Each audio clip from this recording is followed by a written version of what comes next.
and India will become the second largest economy of the world, overtaking the United States in 10 or 15 years. It will become probably the largest economy in the world in the second half of the 21st century. You're going to have the most people by a wide number, by the way, so this will be the major economy of the world. Advanced, high income, high tech.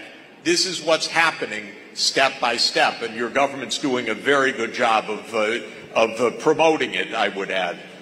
The U.S. wants to use India, clearly. It wants to use India to beat up China. Don't play the American game. That's my only advice to you. The advice is well taken. Maybe India also wants to beat up China, but on its own terms. And when there was pressure from the West a couple of years back vis-a-vis Ukraine, India stood its ground. So one is reasonably confident that India will play this on its own terms. When the US president triggered a global trade war. In February, you quoted Henry Kissinger, the European Parliament, and you said, "To be an enemy of the United States is dangerous, but to be a friend is fatal." Would you offer the same advice to policymakers in India as they try to navigate the Trump tariffs? That line is actually Henry Kissinger's famous line, that if you're a friend of the United States, beware. Very dangerous.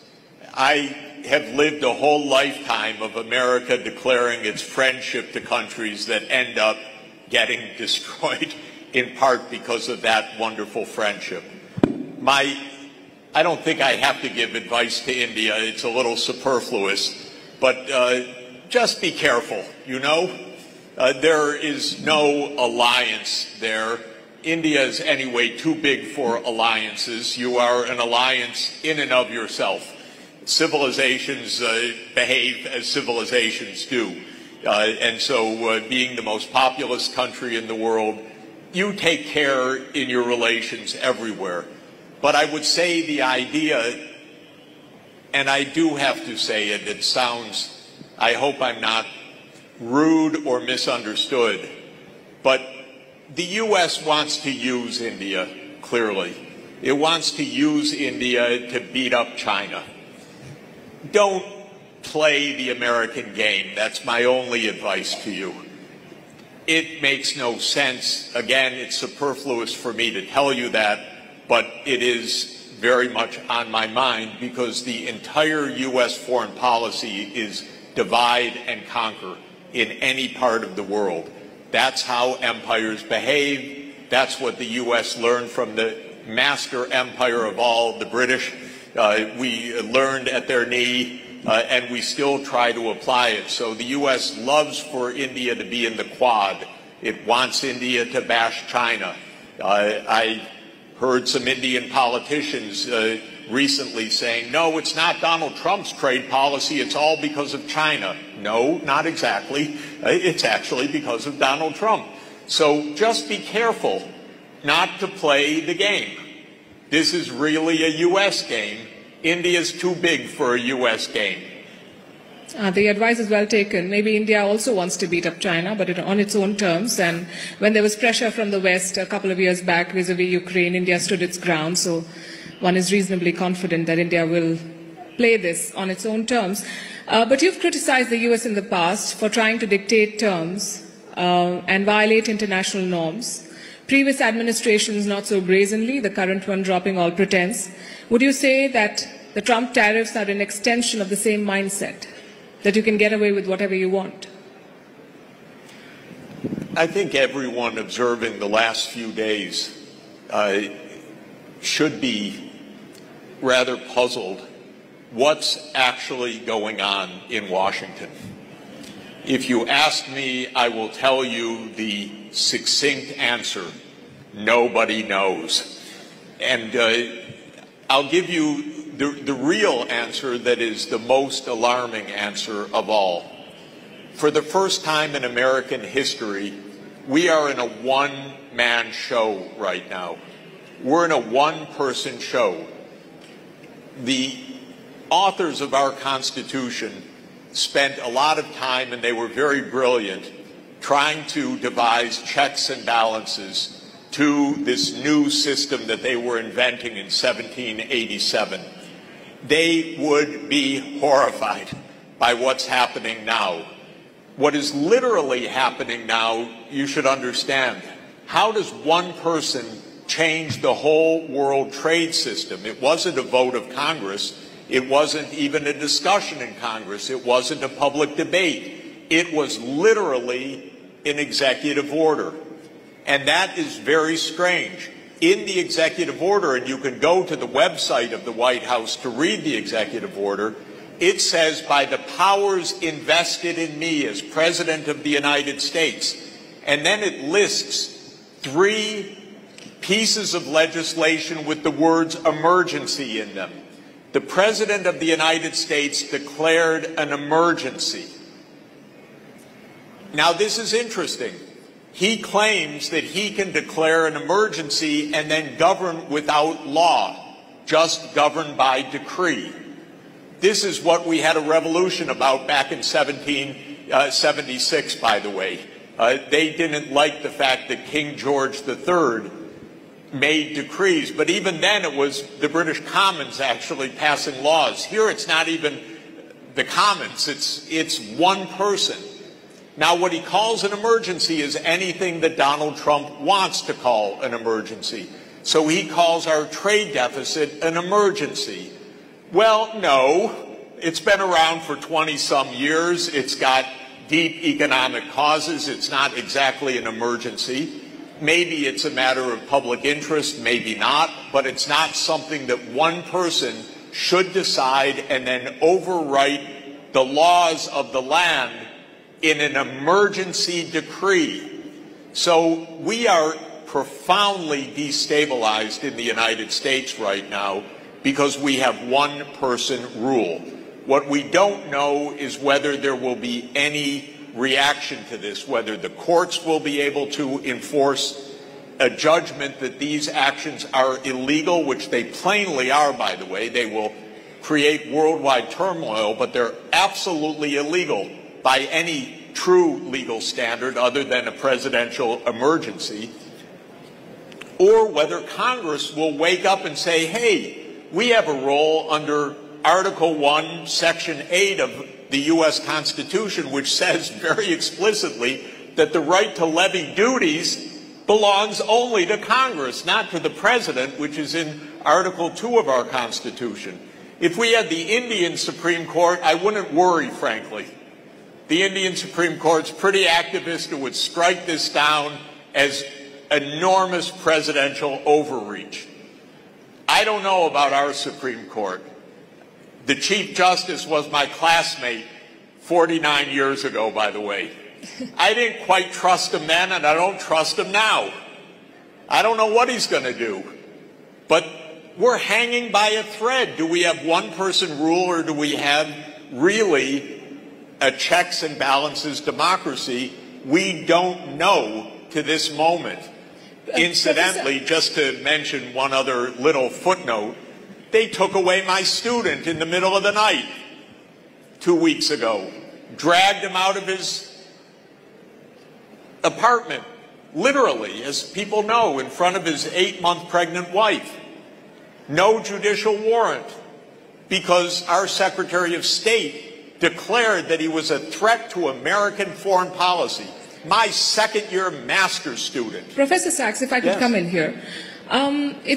This is the one man that you keep referring to was a man chosen by the Americans. And the joke on social media is that if the U.S. saw what was happening in the U.S. would invade the U.S. to save it from itself. And whatever Trump is doing is not really a surprise. He's been around, maybe more emboldened this time, but he always said what he was going to do, and he's doing that. And the American voter has put him in the White House. With the incidents that you mentioned, would you say that America today is a backsliding democracy? We once had a little joke that said, why is the U.S. the only country that never had a coup? And the answer is because it doesn't have an American embassy. Think about it. Anyway, maybe we've had a coup now. We don't know. We don't know how things will actually play out. It's quite worrisome. Yes, Americans voted for Donald Trump. That's true. But Americans voted for Donald Trump under a constitution and a rule of law, not to be ruled by executive decree, which in any event is illegal under our system of government. So we are really in a test right now whether a president can just declare emergency after emergency after emergency, and these have no relevance as emergencies. This is trade policy, ladies and gentlemen. This isn't emergencies. This isn't a hurricane. This isn't a disaster. This is normal economics, which is why we have a Congress and a Constitution. And so, yes, this is absolutely unprecedented and dangerous for everybody, dangerous for the world. And this, unfortunately, is our little bit of our grim situation right now. Let's talk about India. You've praised India's economic growth in the past, which has happened, and India has thrived thanks to globalization. Do you believe that globalization can survive this protectionist turn that Washington has taken? First of all, India is doing wonderfully, and it doesn't surprise me because I've watched India in its takeoff, and I've been privileged to be coming to India now for 46 years. So I've watched a lot of India's remarkable achievement. I'll tell you, it's an old story, but for me, it's a very vivid story. When I first came to India with my girlfriend, who's now my wife of 45 years, I carried a book in my backpack by Gunnar Myrdal called The Asian Drama. He was the Nobel Swedish laureate who wrote about Asia.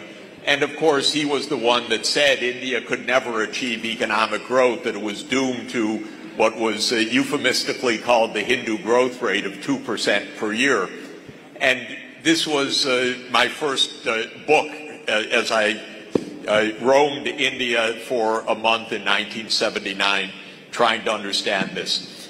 Of course, I never believed this, and I never believed that any country is somehow condemned to poverty or doomed to backwardness. It's the opposite of what real economics shows. We are in an age of convergence right now. We're in an age where countries are catching up for lost time. India, as you know, was the second or the first largest economy in the world forever, for hundreds and hundreds of years, until, if I could say, the British arrived and did their job for quite a while. I do have a theory in life that all of today's challenges at the core have a British story to them, whether it's the Middle East or whether it's some other place, whether it's China too, because the British showed up in 1839 to demand the right to export opium to China, the opposite of the fentanyl emergency and so forth. In any event, India and China fell far behind, and they fell far behind until independence. And independence enabled catching up. And both started a rapid catching up after the 1980s. China first in 1978, India, I would say, in the early 1990s. And now the rate is very robust, and India will become the second largest economy of the world, overtaking the United States in 10 or 15 years. It will become probably the largest economy in the world in the second half of the 21st century. You're going to have the most people by a wide number, by the way. So this will be the major economy of the world. Advanced, high income, high tech. This is what's happening step by step. And your government's doing a very good job of promoting it, I would add.